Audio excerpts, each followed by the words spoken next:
എന്റെ കയ്യിൽ ഇരിക്കുന്നത് ഫീമർ ബോണാണ്. മനുഷ്യന്റെ തൊടയുടെ അസ്ഥിയാണ്. ഏറ്റവും വലിയ അസ്ഥിയും ഏറ്റവും നീളം കൂടിയ അസ്ഥിയുമാണിത്. പക്ഷെ എന്റെ വിഷയം ഇതൊന്നുമല്ല. എന്റെ ചോദ്യം, ഈ അസ്ഥിയുടെ ഉടമസ്ഥൻ മരണപ്പെട്ടിട്ട് ഏകദേശം ഒരു 10-25 വർഷമെങ്കിലും ആയിട്ടുണ്ടാകണം. കാരണം എനിക്ക് ഇത് കിട്ടിയിട്ട് ഒരു 10-23 വർഷമായി. അപ്പൊ എന്റെ ചോദ്യം ഇതാണ്, ഒരു 23 വർഷം മുമ്പ് മരണപ്പെട്ട ഒരാളുടെ തൊടയുടെ അസ്ഥിക്ക് ഇന്നും ഇത്രയും നല്ല കനമുണ്ട് എങ്കിൽ ജീവിച്ചിരിക്കുന്ന നമ്മൾക്ക് എന്തുകൊണ്ട് നമ്മുടെ അസ്ഥിയുടെ കനം വർദ്ധിപ്പിച്ചുകൂടാ? അതല്ല എന്നുണ്ടെങ്കിൽ നമുക്ക് എന്തുകൊണ്ട് നമ്മുടെ അസ്ഥിയുടെ ആരോഗ്യം മെച്ചപ്പെടുത്തിക്കൂടാ? എന്നാൽ നമുക്ക് മെച്ചപ്പെടുത്താൻ കഴിയും. നമുക്ക് നമ്മുടെ അസ്ഥിയെ സംരക്ഷിക്കാൻ കഴിയും. അതിന് 2 കാര്യങ്ങൾ അറിഞ്ഞിരുന്നാൽ മതി. 1, അസ്ഥിയുടെ ഘടന. 2, അസ്ഥിയുടെ നിർമ്മാണ പ്രക്രിയ. ഇത് രണ്ടും അറിയാമെന്നുണ്ടെങ്കിൽ നമ്മൾക്ക് തന്നെ നാച്ചുറലി നമ്മുടെ അസ്ഥിയെ നമുക്ക് നല്ല രീതിയിൽ സംരക്ഷിക്കാനായിട്ട് സാധിക്കും. അപ്പൊ ഇത് 2 ഭാഗമായിട്ട് ഞാൻ പറയാം. ഒന്നാമത്തെ ഭാഗം, അതായത് അസ്ഥിയുടെ ഘടന. അസ്ഥിയുടെ ഘടനയെ കുറിച്ച് പറയുമ്പോൾ എല്ലാവരും മനസ്സിൽ വിചാരിച്ചിരിക്കുന്ന ഒരു കാര്യം, അസ്ഥി പൂർണ്ണമായും കാൽസ്യം കൊണ്ട് നിർമ്മിച്ചൊരു സാധനമാണ്. എന്നാൽ അങ്ങനെയല്ല. ഒരു അസ്ഥിയുടെ വെറും 1/3 ഭാഗം മാത്രമേ കാൽസ്യം ഉള്ളൂ. പകുതിയോളം ഉള്ളത് പ്രോട്ടീനാണ്. അതാണ് ഏറ്റവും പ്രധാനം. അത് കഴിഞ്ഞു കഴിഞ്ഞാൽ പിന്നെ ഒരു 10-15-17% ഫോസ്ഫേറ്റ്സ് ആണ്. അത് കഴിഞ്ഞാൽ കാർബണേറ്റ്സ്, അത് കഴിഞ്ഞാൽ ട്രേസ് എലമെന്റ്സ് ആണ്. മാഗ്നീഷ്യം, അതുപോലെ തന്നെ sodium, potassium, copper, zinc, manganese, iron, nickel, fluoride, silicon, അങ്ങനെ കുറെ കൊച്ചു കൊച്ചു ട്രേസ് എലമെന്റ്സുകളുള്ളത്. അപ്പൊ വെറും ഒരു കാൽസ്യം കൊണ്ട് മാത്രമല്ല അസ്ഥി നിർമ്മിച്ചിരിക്കുന്നത്. ഇത്രയും കാര്യങ്ങൾ ചേരുമ്പോഴാണ് അസ്ഥിക്ക് ഈ പറയപ്പെട്ട ആരോഗ്യം വരുന്നത്. നമ്മൾ ഇതിനെ വേണമെങ്കിൽ ഒരു തൂണ് കോൺക്രീറ്റ് ചെയ്യുന്നത് പോലെ നമുക്ക് വേണമെങ്കിൽ ഇതിനെ സങ്കല്പിക്കാം. അതായത് ഒരു കോൺക്രീറ്റ് ചെയ്യാനായിട്ട് നമുക്ക് അതിനകത്ത് റീഇൻഫോഴ്സ്ഡ് ബാർസ് വെക്കണം. ആ ബാറുകളാണ് ആക്ച്വലി ഈ കാൽസ്യം എന്ന് പറയുന്നത്. ബാക്കിയുള്ളതാണ് കൂടുതൽ. ഈ സിമെന്റ് മിക്സ്ചറാണ് ഏറ്റവും കൂടുതൽ ഉണ്ടാവുക. അതാണ് ഈ പ്രോട്ടീൻ എന്ന് പറയുന്നത്. അതുപോലെ തന്നെ ഒരു അസ്ഥിയുടെ 20% ഭാരവും വെള്ളമാണ് ആക്ച്വലി. അപ്പൊ നമ്മൾ 4 പ്രധാനപ്പെട്ട കാര്യങ്ങൾ നോക്കാം. ട്രേസ് എലമെന്റ്സിനെ തൽക്കാലം മാറ്റി വെച്ച് കഴിഞ്ഞാൽ 4 പ്രധാനപ്പെട്ട കാര്യങ്ങളുണ്ട്. 1 പ്രോട്ടീനാണ്, 2ാമത്തത് കാൽസ്യമാണ്, 3ാമത്തത് ഫോസ്ഫറസ് ആണ്, 4ാമത്തത് വെള്ളമാണ്. ഇത് ഓരോന്നും നമുക്ക് നോക്കാം. ഇന്ന പ്രോട്ടീൻ വേണമെന്ന് നിർബന്ധമില്ല. നമ്മളുടെ ആഹാരത്തിൽ പ്രോട്ടീന്റെ ഘടകം മാക്സിമം ആക്കുന്നതാണ് ഇതിന് ഏറ്റവും നല്ലത്. പല ആളുകൾ ഇങ്ങനെ പറഞ്ഞ് ഞാൻ കേട്ടിട്ടുണ്ട്, ഒരു മുട്ട ഞാൻ കഴിക്കാറുണ്ട്, ചില ദിവസം ഞാൻ മുട്ട കഴിക്കും, ചില ദിവസം മീൻ കഴിക്കും എന്നൊക്കെ പറയുന്നുണ്ട്. നമ്മൾ മനസ്സിലാക്കുക, ഒരാൾക്ക് 70 കിലോ ഭാരമുണ്ട് എങ്കിൽ 70 ഗ്രാം പ്രോട്ടീൻ അദ്ദേഹത്തിന് ഒരു ദിവസം നിർബന്ധമായി കഴിച്ചിരിക്കണം. നമ്മളുടെ എത്ര തൂക്കമുണ്ടോ അത്രയും ഗ്രാം പ്രോട്ടീൻ നമുക്ക് നിർബന്ധമാണ്. പ്രത്യേകിച്ച് വേറെ എക്സസൈസ് ഒന്നും ചെയ്യുന്നില്ല എന്നുണ്ടെങ്കിൽ, വലിയ എക്സസൈസ് ഒക്കെ ചെയ്യുന്ന ഒരാളാണെന്നുണ്ടെങ്കിൽ 1.5 ഗ്രാമിന്റെ കണക്കിലാണ് അത് പോവുക. എന്തായാലും നമുക്ക് 1 ഗ്രാം പെർ കിലോ വെയിറ്റ് എന്ന കണക്കിൽ നമുക്ക് പോവാം. അപ്പൊ 70 കിലോ ഭാരമുള്ള ആൾക്ക് 70 ഗ്രാം പ്രോട്ടീൻ കഴിക്കണം. 2 മുട്ട കഴിച്ചപ്പോൾ 16 ഗ്രാമായി. ഇനിയും കിടക്കുകയാണ് 54 ഗ്രാം. അത് എവിടെ നിന്ന് കിട്ടും? അപ്പൊ നമ്മൾ മനസ്സിലാക്കേണ്ടത്, ഒരു മുട്ട കഴിച്ചെന്ന് വിചാരിച്ചൊന്നും പ്രോട്ടീൻ നമുക്ക് വിചാരിച്ചത് കിട്ടാൻ പോകുന്നില്ല. 2 മുട്ട കഴിക്കുന്നതോടൊപ്പം തന്നെ നോൺ വെജിറ്റേറിയൻ ഡയറ്റാണ് ഇതിന് ഏറ്റവും നല്ലത്. ഒന്നുകിൽ ബീഫോ അല്ലെങ്കിൽ മട്ടന് അല്ലെങ്കിൽ ചിക്കനോ, ഇതുമല്ലെന്നുണ്ടെങ്കിൽ മീന്. ഈ 4 കാര്യങ്ങളിൽ ഏതെങ്കിലും ഒന്നിന്റെ കുറച്ച് കഷ്ണങ്ങൾ ഡെയിലി കഴിക്കുന്നത് പോലത്തെ ഒരു ഡയറ്റ് നമുക്ക് കൊണ്ടുവരാൻ പറ്റുമെന്നുണ്ടെങ്കിൽ എല്ല് നമുക്ക് നല്ല രീതിയിൽ സംരക്ഷിക്കാനായിട്ട് സാധിക്കും. 2ാമത്തത് കാൽസ്യമാണ്. പ്രോട്ടീന്റെ എല്ലാ സോഴ്സിൽ നിന്നും നമുക്ക് കാൽസ്യവും നമുക്ക് കിട്ടും. അതല്ലാതെ എടുത്തു പറയേണ്ടത് ഗ്രീൻ ലീഫി വെജിറ്റബിൾസ് ആണ്, പച്ചില വർഗ്ഗങ്ങൾ. അവിടെ നിന്നും നമുക്ക് നല്ല കാൽസ്യം കിട്ടും. അപ്പൊ നമുക്ക് ചെയ്യാൻ പറ്റുന്ന ഒരു ഡയറ്റ് എന്ന് പറയുന്നത്, രാവിലെ മുട്ടയാവാം, ഉച്ചയ്ക്ക് ഞാൻ ഈ പറഞ്ഞ ചെറിയ തോതിൽ ഏതെങ്കിലും തരത്തിലൊരു മാംസമാവാം, രാത്രിയിൽ പച്ചില വർഗ്ഗങ്ങൾ കൊണ്ടുള്ള എന്തെങ്കിലും ഒരു തോരനാവാം. അങ്ങനെയാവുമ്പോൾ ഇലകളിൽ നിന്ന് കാൽസ്യം മാത്രമല്ല നമുക്ക് മഗ്നീഷ്യവും കിട്ടും. ഒരു ഭാഗത്ത് കാൽസ്യം വരുമ്പോൾ മറുഭാഗത്ത് മഗ്നീഷ്യം ഉണ്ടായിരിക്കണം. അതിന്റെ ഒരു ഇൻഡിഫെക്സ് ഒക്കെ ഒന്ന് മാറ്റാൻ വേണ്ടി. തന്നെയല്ല, നല്ല രീതിയിൽ ഉറക്കം കിട്ടാനും രാവിലെ പരിശോധനയൊക്കെ നന്നാവാനും ഒക്കെ തന്നെ രാത്രിയിൽ പച്ചില വർഗ്ഗങ്ങൾ കഴിച്ചിട്ട് കിടക്കുന്നത് വളരെ നല്ലതായിരിക്കും.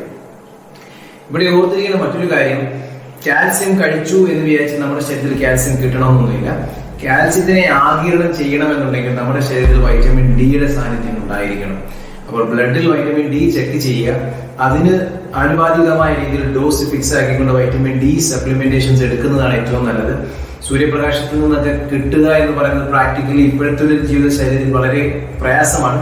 കിട്ടുന്നവർക്ക് വെല്ലാനുകൾ. അപ്പൊ കാൽസ്യമായി, പ്രോട്ടീനായി. അടുത്തത് ഫോസ്ഫറസ് ആണ്. ഫോസ്ഫറസ് പ്രകൃതിയിൽ വളരെ ധാരാളമാണ്. അതിന്റെ ക്ഷാമം ഒരു കാലത്തും ഉണ്ടാവാറില്ല.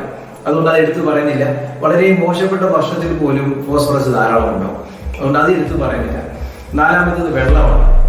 വെള്ളം എങ്ങനെയാണോ നമ്മൾ ആദ്യം പറഞ്ഞ ഉദാഹരണം പോലെ കോൺക്രീറ്റിൽ എങ്ങനെയാണോ വെള്ളത്തിന്റെ ഒരു പ്രാധാന്യം, അതുപോലെ തന്നെയാണ് അസ്ഥിയുടെ ആരോഗ്യത്തിനും വെള്ളം വളരെ നിർബന്ധമാണ്.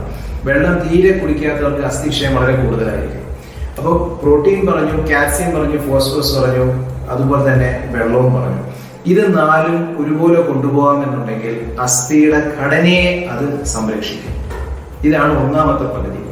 ഇനി രണ്ടാമത്തെ പകുതി എന്ന് പറയുന്നത് അസ്ഥിയുടെ നിർമ്മാണ പ്രക്രിയയെ കുറിച്ചൊന്ന് അറിയുക എന്നുള്ളതാണ്. അസ്ഥിയുടെ നിർമ്മാണ പ്രക്രിയ ഒരല്പം കോംപ്ലിക്കേറ്റഡ് ആണെങ്കിലും എളുപ്പമായി പറയാം. രണ്ട് സ്പെഷ്യലൈസ്ഡ് ആയിട്ടുള്ള രണ്ട് പ്രത്യേകതരം കോശങ്ങളാണ് അസ്ഥിയുടെ നിർമ്മാണ പ്രക്രിയയിൽ ഉൾപ്പെടുന്നത്. ഒന്ന് അസ്ഥിയെ നിർമ്മിക്കുന്നു, മറ്റൊന്ന് അസ്ഥിയെ വിഘടിപ്പിക്കുന്നു. അസ്ഥിയെ നിർമ്മിക്കുന്ന കോശങ്ങളെ നമ്മൾ ഓസ്റ്റിയോബ്ലാസ്റ്റ് എന്ന് വിളിക്കുന്നു. അസ്ഥിയെ വിഘടിപ്പിക്കുന്ന കോശങ്ങളെ നമ്മൾ ഓസ്റ്റിയോക്ലാസ്റ്റ് എന്ന് വിളിക്കുന്നു. സത്യത്തിൽ ഒരു 20 വയസ്സ് മുതൽ 30 വയസ്സ് വരെയുള്ള ആ ഒരു 10 വർഷ കാലയളവിലാണ് നമ്മളുടെ ശരീരത്തിലെ അസ്ഥിയുടെ ആരോഗ്യം ഏറ്റവും കൂടുതൽ ഉണ്ടാവുക. 30 വയസ്സ് കഴിഞ്ഞാൽ അസ്ഥിയുടെ ആരോഗ്യം കുറഞ്ഞു വരും.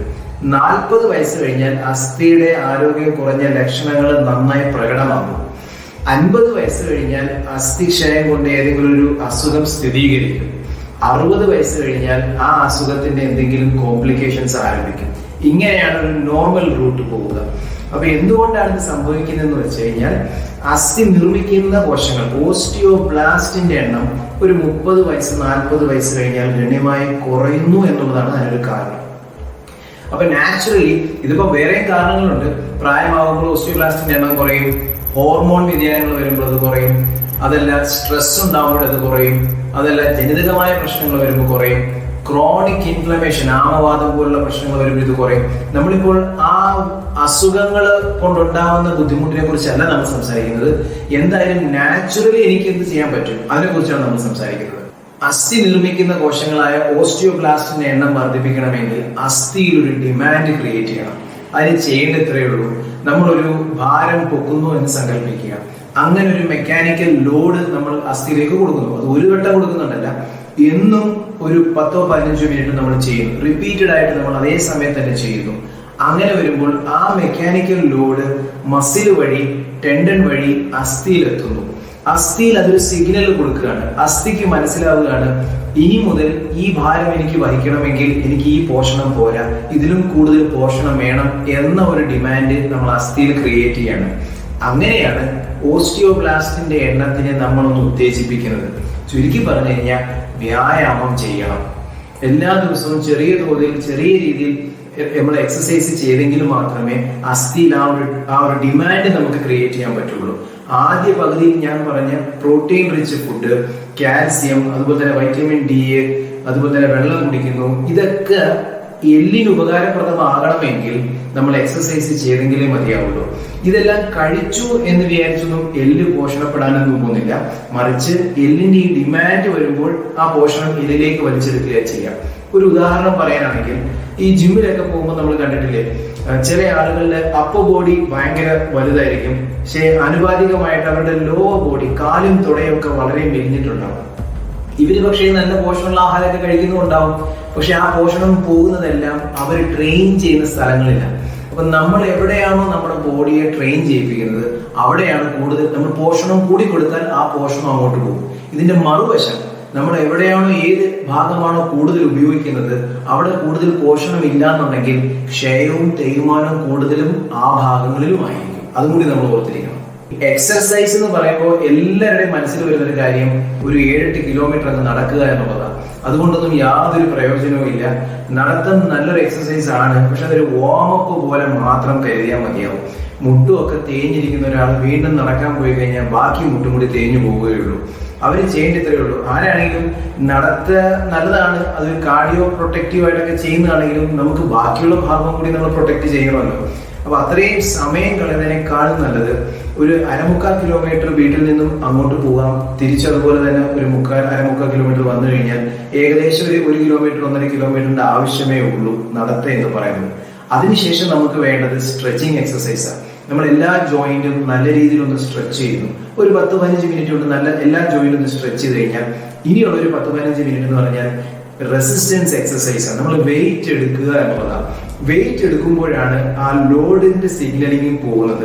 ഇതിനെയാണ് വോൾഫ്സ് ലോ എന്ന് പറയാം. നമ്മൾ മെക്കാനിക്കൽ ഒരു ലോഡ് മസിൽ വഴി കൊടുക്കുമ്പോൾ എല്ലിന് സിഗ്നൽ കിട്ടുന്നു, എല്ലാവരും ഒരു ഡിമാൻഡ് ക്രിയേറ്റ് ചെയ്യുന്നു, എനിക്ക് കൂടുതൽ പോഷണം വേണം എന്ന് എല്ല് പറയുന്നു. നമ്മൾ ആദ്യം കഴിച്ച പ്രോട്ടീനും കാൽസ്യം എല്ലാം ആ ഭാഗങ്ങളിലേക്ക് പോകുന്നു. അപ്പൊ എല്ലാ സന്ധികളിലും ചെയ്യാൻ പറ്റുന്ന രീതിയിൽ ചെറിയ റെസിസ്റ്റൻസ് കൊടുത്തുകൊണ്ട് ചെറിയ എന്തെങ്കിലും വെയിറ്റ് കൊടുത്തുകൊണ്ട് എന്തെങ്കിലും ഒരു എക്സസൈസ് ചെയ്യുന്നതാണ് എല്ലുകളുടെ പോഷണത്തിന് ഏറ്റവും നല്ലത്. നിങ്ങൾ ശ്രദ്ധിച്ചാൽ മതിയാകും, ബഹിരാകാശത്തേക്ക് പോകുന്ന ആസ്ട്രോനോട്ട്സിന് അവര് ദിവസങ്ങളോളം ആഴ്ചകളോളം ചില കേസുകൾ മാസങ്ങളോളം സ്പേസിൽ കഴിഞ്ഞിട്ട് തിരിച്ചു വരുമ്പോഴേക്കും അവർക്ക് നടന്നു വരാൻ സാധിക്കില്ല. അവരെ പലപ്പോഴും വീൽ ചെയറിലായിരിക്കും കൊണ്ടുപോവുക. അവിടെ സ്പേസിൽ റെസിസ്റ്റൻസ് തീരെയില്ല. അങ്ങനെ വരുമ്പോൾ അവർക്ക് ഒരു തരത്തിലും അസ്ഥി നിർമ്മിക്കേണ്ട കോശങ്ങളുടെ ആവശ്യമേ വരാത്തത് കൊണ്ട് തിരിച്ചു ഭൂമിയിൽ എത്തുമ്പോഴേക്കും അത്രയും റെസിസ്റ്റൻസ് താങ്ങാനുള്ള ശേഷി അവരുടെ ശരീരത്തിൽ കണ്ടുവരാറില്ല. അപ്പോ സ്പേസിൽ പോകുന്നവരുടെ ഏറ്റവും വലിയൊരു ഒരുപാട് ബുദ്ധിമുട്ടുള്ള ശാരീരിക പ്രശ്നങ്ങൾ അവർക്ക് ഉണ്ടാകുന്നുണ്ടെങ്കിലും ഒരു പ്രധാനപ്പെട്ട പ്രശ്നം എല്ലിന്റെ ക്ഷയമാണ് അവർക്ക് ഉണ്ടാവുക. അപ്പൊ റെസിസ്റ്റൻസ് കൊടുത്തെങ്കിൽ മാത്രമേ എല്ലിന് ആരോഗ്യം ഉണ്ടാവുള്ളൂ. ഇവിടെ ഓർക്കേണ്ട ഒരു കാര്യം, പോഷണമില്ലാതെ റെസിസ്റ്റൻസ് മാത്രം കൊടുത്തു കഴിഞ്ഞാൽ അസ്ഥി ക്ഷയിച്ചു പോവുകയുള്ളൂ. ഈ വിഷയം എനിക്ക് കൂടുതൽ പറയാനുള്ളത് പ്രായമായ ആളുകളോടാണ്. കേരളത്തിൽ ഇപ്പോഴത്തെ ഒരു സ്ഥിതിയിൽ ഒട്ടുമിക്ക വീടുകളിലും പ്രായമായ ആളുകളുടെ ഒരു ഭക്ഷണ രീതി എന്ന് പറഞ്ഞിട്ടുണ്ടെങ്കിൽ രാവിലെ 1-2 ദോശയും കുറച്ച് ചമ്മന്തിയും ആയിരിക്കാം, ഉച്ചയ്ക്ക് കുറച്ച് ചോറും കുറച്ച് പരിപ്പോ സാമ്പാറോ പപ്പടോ അച്ചാറും അങ്ങനെയായിരിക്കും, രാത്രിയിൽ 1-2 ചപ്പാത്തിയും കുറച്ച് മീൻകറിയും ഒക്കെ ആയിരിക്കും. നമ്മൾ ഇത് നോക്കിക്കഴിഞ്ഞാൽ ഈ 3 നേരത്തെ ഭക്ഷണം ഒരുമിച്ച് നമ്മൾ നോക്കിയാൽ പോലും നിങ്ങൾക്ക് കിട്ടാൻ പോകുന്നത് മാക്സിമം ചെന്ന ഒരു 5-6 ഗ്രാം പ്രോട്ടീനെ നിങ്ങൾക്ക് മുഴുവനായിട്ട് കിട്ടാൻ പറ്റുള്ളൂ. അതുകൊണ്ടൊന്നും നിങ്ങളുടെ അസ്ഥിക്ക് യാതൊരു ബെനിഫിറ്റും ഉണ്ടാവാൻ പോകുന്നില്ല. നിങ്ങളിൽ എല്ലാവർക്കും തന്നെ തേയ്മാനവും ഉണ്ടാവും. അവിടെ നമ്മുടെ തേയ്മാനം കൊണ്ടുണ്ടായ വേദനയ്ക്ക് വേണ്ടി ഗുളികകൾ കഴിക്കുന്നല്ലാതെ ആ ഗുളികകളൊന്നും തേയ്മാനം നിർത്താൻ പോകുന്നില്ല. നമ്മൾ മനസ്സിലാക്കേണ്ടത് തേയ്മാനവും അസ്ഥിക്ഷയവും ഒരു ആഭ്യന്തര പ്രശ്നമാണ്, ശരീരത്തിന്റെ ഉള്ളിലെ പ്രശ്നമാണ്. അതിന് പുറമേ നമ്മൾ ഇപ്പൊ ഈ പറയപ്പെട്ട തേയുന്ന എല്ലുകളിലോട്ട് മുറിവെണ്ണയോ കൊട്ടൻ ചുക്കാതി എണ്ണയോ അല്ലെങ്കിൽ ധന്വന്തരം കുഴമ്പോ ഒക്കെ പുരട്ടി എന്ന് വിചാരിച്ചിട്ടൊന്നും നിങ്ങളുടെ തേയ്മാനമോ അസ്ഥിക്ഷയമോ ഒന്നും മാറാൻ പോകുന്നില്ല. കാരണം ആ എണ്ണകളിൽ ഒന്നും തന്നെ അസ്ഥിയുടെ നിർമ്മാണം മെച്ചപ്പെടുത്തുന്ന ഒരു സാധനവും അതിലില്ല. ഇൻഫ്ലമേഷൻ കുറയ്ക്കാമായിരിക്കാം, അതിന് മുറമേ തേക്കുമ്പോൾ ഇൻഫ്ലമേഷൻ കുറയുന്നു, അത് കാരണത്താൽ വേദന ഒന്ന് ശമിച്ചേക്കാം എന്നല്ലാതെ അസ്ഥിയുടെ കനം കൂട്ടാനോ തേയ്മാനത്തെ നിർത്താനോ ഒന്നും ആ എണ്ണകൾക്കോ പുറമേ ചെയ്യുന്ന ഒരു മരുന്നിനോ ഒരു ചികിത്സയ്ക്കോ കഴിയില്ല. അപ്പൊ ഏറ്റവും എളുപ്പം കുറെ മരുന്നുകൾ കഴിക്കുന്നതിനേക്കാളും നല്ലത് നല്ല പോഷണമായ പ്രോട്ടീൻ അടങ്ങിയ ഭക്ഷണങ്ങൾ കഴിക്കുക, അതുപോലെ തന്നെ റെസിസ്റ്റൻസ് എക്സസൈസ് ചെയ്യുക. എല്ലാ പ്രായക്കാർക്കും ആ പ്രായത്തിൽ ചെയ്യേണ്ടതായ കുറെ റെസിസ്റ്റൻസ് എക്സസൈസുകളുണ്ട്. നിങ്ങൾ അത് പാലിക്കാമെന്നുണ്ടെങ്കിൽ അസ്ഥികളുടെ ആരോഗ്യം നമുക്ക് വീണ്ടും വീണ്ടെടുക്കാനായിട്ട് സാധിക്കും. ചെറുപ്പക്കാർക്കിടയിലാണെങ്കിൽ 30 വയസ്സിന് ശേഷമുള്ളവരാണെങ്കിൽ നിങ്ങൾ ഇപ്പോഴേ വൈറ്റമിൻ ഡി സപ്ലിമെന്റേഷൻസും എക്സസൈസും ഒക്കെ ഒരു ലൈഫ് സ്റ്റൈൽ പോലെ നിങ്ങൾക്ക് കൊണ്ടുപോകാമെന്നുണ്ടെങ്കിൽ ഒരു ഏജ് കഴിഞ്ഞാലും തേയ്മാനമൊന്നും നിങ്ങളെ ബുദ്ധിമുട്ടിക്കുന്നതേ ആയിരിക്കില്ല. വീഡിയോ ഇവിടെ തീരുന്നു. ഇത് നിങ്ങൾക്ക് ഇഷ്ടപ്പെട്ടു എന്ന് വിശ്വസിക്കുന്നു. ഉപകാരപ്രദമായി എന്ന് തോന്നുകയാണെങ്കിൽ തീർച്ചയായിട്ടും സബ്സ്ക്രൈബ് ചെയ്യാം. അടുത്ത വീഡിയോയിൽ നമുക്ക് വീണ്ടും കാണാം.